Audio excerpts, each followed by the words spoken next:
Hello, this is Alessandro and Luca from the Bedda Matri food truck.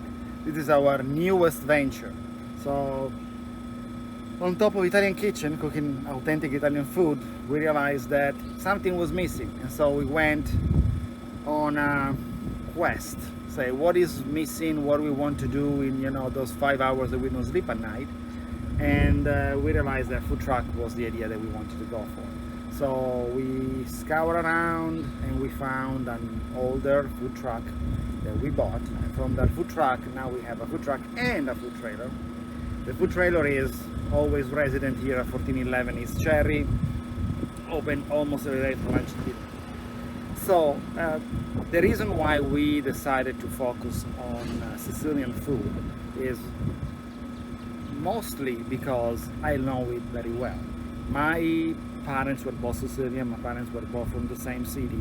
My dad moved from Del Paso, near Catania, when he was 20, in the 1960s, last century.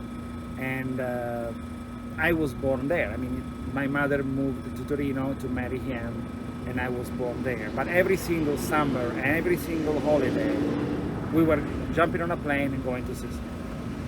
And all the food that I have on the menu, it's food that reminds me of family, reminds me of meeting with the family. Every time there was an event, every time there was something going on, even every time we just don't want to eat, or cook, we just go out, find something, can be arancini, can be a cipollina, and we eat together.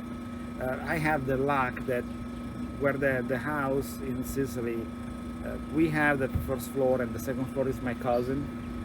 And so I spent a ton of time with them, and that's what we do. I mean, what do we do tonight? We go eat, arancini. Yes, let's go pick them up and we'll bring them home. So it was pretty easy for me to make the transition from Italian kitchen to the Sicilian cuisine.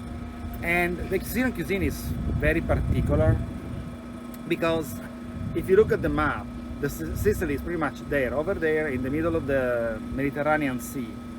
And every single civilization that moved over and over and over, up and down in the Mediterranean Sea since the beginning of times, had Sicily conquered. And so every single one brought something. I mean, we're talking about 5,000 years ago, the Phoenicians, and then the Greeks, and then the Romans.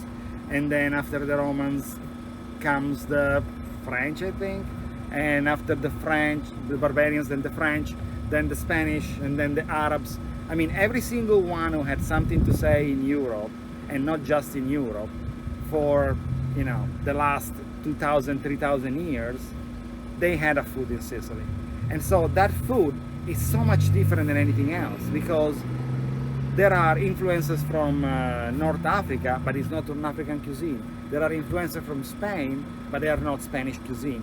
And there are influences from French, but they are not French cuisine. So every single one brought either ingredients, a way of cooking stuff, a way of making taste, and made this incredible, interesting cuisine that is really fun to try and really fun to discover, because there is always something new that can be discovered, always another dish that you didn't know about that can be tried.